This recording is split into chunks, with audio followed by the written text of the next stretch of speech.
for my Kick Butt Leadership interview series. And with everything going on these days, I thought there might be a few questions out there about mortgages. And I have found the perfect woman to give us some answers. This is Sheila Strong. She is Senior Vice President and General Counsel for AmeriFirst Home Mortgage. Sheila, thank you so much for joining me. Thank you for having me. So I always start the interview with the same question. Were you a leader as a child? So as a child, I definitely liked to take charge and tell everybody what to do and how to do it. So in my younger years, I think that was what my version of what a leader was, which has since evolved. And so now I believe a true leader is one who brings out the strengths in others on the team as opposed to bossing everyone around. So I think that my idea of leadership has changed since my childhood. Is there anything that you did as a child that helped you with what you're doing today? Absolutely. So what's interesting is as a child, I used to be engaged in performing arts. And in the performing arts and theater in particular, you have to memorize large amounts of information. You have to speak in front of many groups of individuals. So if you can believe it, a theater background has really helped to prepare me for my future in the mortgage industry. That is very fascinating. That is amazing. Excuse the dogs in the background. You know, it is what it is. I love it. I'm a dog lover. Anyway, so tell us a little bit about your background. How did you get to AmeriFirst? Sure. So I actually came into the industry about 15 years ago. I started out as a loan originator. And so that was before the first crash of the industry. I really loved the sales perspective of things, but what I think I really found myself gravitating towards is the compliance side of things as it relates to mortgages. So I decided to go to law school. After leaving law school, I took care of managing multifamily housing and residential as well as commercial properties, and eventually found my home at AmeriFirst Home Mortgage. And so I've been here for going on 8 years. Wow, congratulations. Congratulations. Great place. So, over all these years then, you've probably seen a few changes in the mortgage industry. What are a few of the changes that you have seen up until now? Sure. So what I've seen over the years is we tend to be an industry that goes through huge pendulum shifts. So what I've seen over the years is, back in, 15 years ago, you could get a mortgage with no money down with a 580 credit score. We used to call it breathe mortgages. As long as you were breathing, you could qualify for a mortgage. Back then, there was no requirement for a lender to actually verify whether the borrower had the ability to repay the loan. So we've seen some pretty big shifts in that arena. We've seen back in the day some very aggressive lending. And then there was a huge shift after the crash to do very conservative lending. And then it started to open up a little bit more until today's time where people are starting to tighten up a little bit more. Wow. Well, so tell me, since we've been going through a lot right now, what are some things that are happening? Oh, hold on. Anna's asking how she can hear us. Hold on. Sure.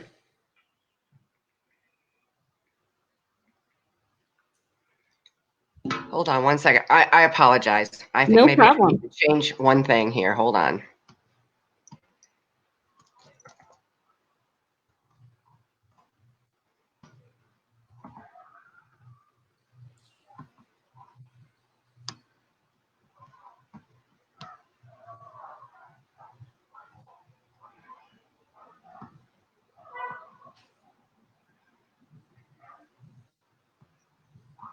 Okay, I'm back. I turned everything off on my side, make sure that we're off. See if she can hear us now. Okay.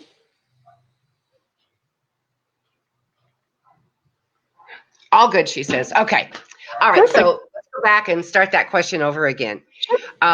So with everything that's happening, I'm sure there's a lot of ups and downs right now in the mortgage industry. So tell us how the COVID-19 has affected your company as well as the mortgage industry in general. Sure. So COVID has had a significant impact in the mortgage industry. One of the things that we're seeing is with agency loans. So, for example, if someone's doing an FHA loan, FHA puts out guidelines on what requirements are set forth for a borrower to qualify. Well, what we're seeing now is a lot of other lenders that are adding overlays to those guidelines. So, in addition to meeting FHA standards, borrowers are also required to perhaps meet minimum credit scores or other overlays that lenders may have. Now at AmeriFirst, we believe in agency loans. We have not made any changes or overlays in terms of what we permit borrowers to qualify for. So that's one of the big shifts I've seen is in the industry. There are a lot more overlays on loans and being treated differently at different lenders for the same loan product. I see. So tell us what kind of advice, because I've talked to realtors and obviously there's concern about, they've got these contracts out there that are, maybe they're selling a property. What is some advice that you could give to real estate agents to help them? Sure. So first and foremost, I would say make sure that they're working with their customers to ensure that they don't put their current loan in forbearance. If you're trying to get a mortgage right now and your loan is in forbearance, you're testing that COVID has made an impact on your inability to repay that loan. So if a borrower is in forbearance, they will not be able to qualify for agency products. So that is a huge piece for realtors. Additionally, we're seeing tremendous amounts of swift and unexpected layoffs or furloughs, even in people who are what you would think to be in the essential services. We've seen nurses or doctors laid off who perhaps are in an industry where they're doing elective surgeries. So I would say that it may not be a bad idea to take a look at backup offers. There are a lot of borrowers who at the very last minute don't qualify because they've either lost their job or they've been furloughed or they ended up going into forbearance and are no longer eligible for financing. So backup offers may be something worthwhile of consideration in today's market. Well, when you say a backup offer, what are you talking about? Can you kind of explain that? Sure. So if we have, let's say I've got a house I'm selling and I've got it listed for $300,000. Someone makes an offer on it. Let's say it's a full price offer for $300,000. Then what you can do is also entertain backup offers. So if you had two offers, one for $298, one for $300, maybe take the $300 and then see if you can engage someone in signing a contract as a backup offer, where if the $300,000 transaction falls through, they're in line to potentially finish that transaction out, because we're seeing people get all the way to closing and then the day before closing or the day of closing, they get laid off and there's nothing that the lender could have done or that the borrower could have done any differently because it's something outside of their control. Wow. Okay, well then what's some good advice you can give to consumers? Because that sounds like that could be a real problem. Absolutely. So what I would recommend to consumers is to really work with a partner and a lender who deals directly with the agencies. For example, AmeriFirst is a true mortgage banker. We deal directly with FHA, VA, and we can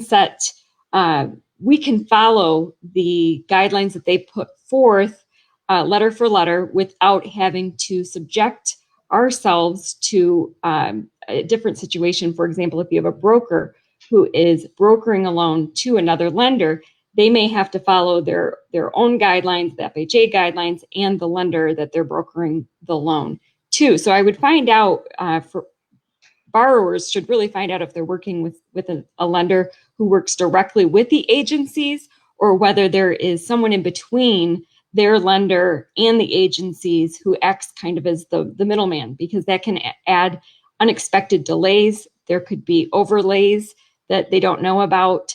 So I would say make sure you know who your lending partner is, because it does matter and it could mean the difference between getting approved and getting denied.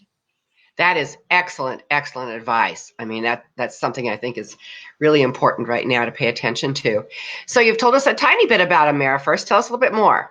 Sure, sure. So AmeriFirst Home Mortgage, as I mentioned, is a true mortgage banker. We operate in 12 states throughout the United States. We've got the central region, which would be your Michigan, Wisconsin, Indiana. We've got the Southeast, where you've got, Florida, and then the Southwest and the lower portion of California. We've got some branches located there as well. And we are very lucky to have co-CEOs who founded AmeriFirst over 30 years ago and still run the company today. Wow. So as a private company, we are so lucky to have those who started AmeriFirst and kept the passion going with great leadership and just done an amazing job through all the shifts that have occurred in the past as it relates to the mortgage industry. Well, it sounds like AmeriFirst is a little bit of a unique company. We're very, very lucky to have the owners and all of the amazing employees. We call them family members.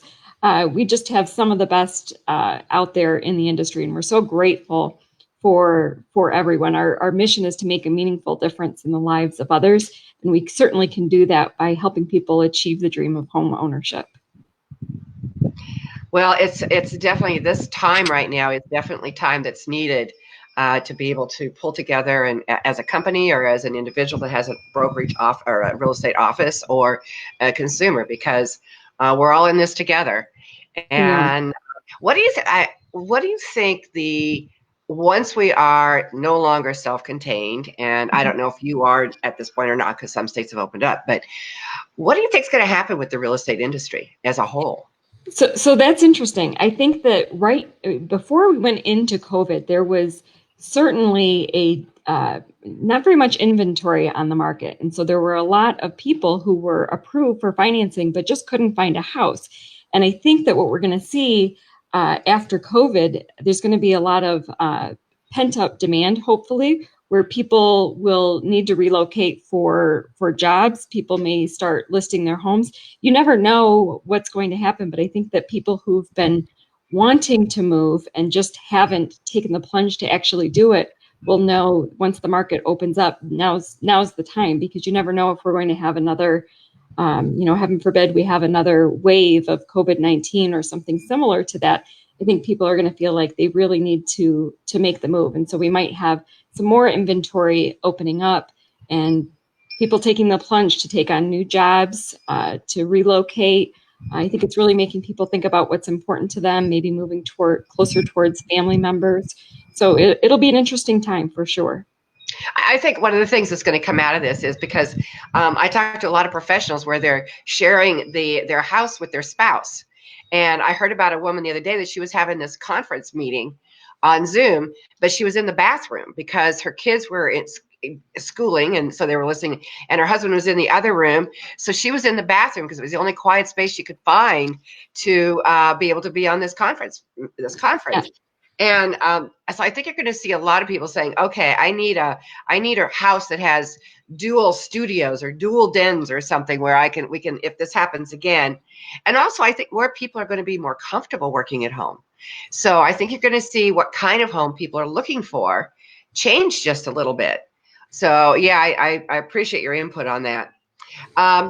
Is there anything you would like to tell people as we're coming out of this, of a little piece of advice that you could give them? So it sounds like going into forbearance is not a good idea. What is something that maybe they can do if they're having a hard time making the payments? Sure. So the first thing I would recommend everyone to do if they're having difficulty with their payments is contact the servicing department. If you can make your payments, you should.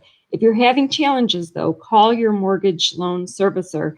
There are so many loss mitigation options out there, and each loan is so different. And so if you hear stories of a friend who wasn't able to get assistance with loss mitigation, it doesn't mean that you won't be able to get assistance. Every person is unique. Every loan is unique. So if you need assistance, always call your mortgage lender to find out exactly what options are truly available to you. Maybe that's something that the real estate agent that helped you get that home might be able to help advise their clients that if they're having problems, this is what you do and this is how you do it. And the fact that everybody is unique and every loan is unique. I think that's a really important point. Really important. Absolutely. Absolutely. And we are seeing that some people are staying with families. So, there may even be individuals who are having difficulty making their payments, and maybe a great option would be to call up a local realtor and list their home for sale. So there are ways that you can avoid financial hardships. And so if that may just be selling the home, moving in with family, or it could be seeking loss mitigation options. That's really awesome. I so appreciate you coming online with us today. And what the information you've given is extremely valuable to everybody that's in this situation. So I appreciate your expertise and your time for sure. Thank you for having me. Okay, I hope that you enjoyed this. I know there's some tidbits out there for whoever you are, whether you're a consumer, whether you're a realtor, whoever you are. She's given you some really good information, and she's going to gave me some really good information for my course module on mortgages. It's the last module of my 4-course certification coming out called Crisis Knowledge Management Certification. And so there'll be a whole section in there about mortgages that I think you will find helpful. So thanks again, Sheila. Everyone that's joining me, thank you. I will be back again with another interview for my Kick Butt Leadership interview series. We'll see you soon.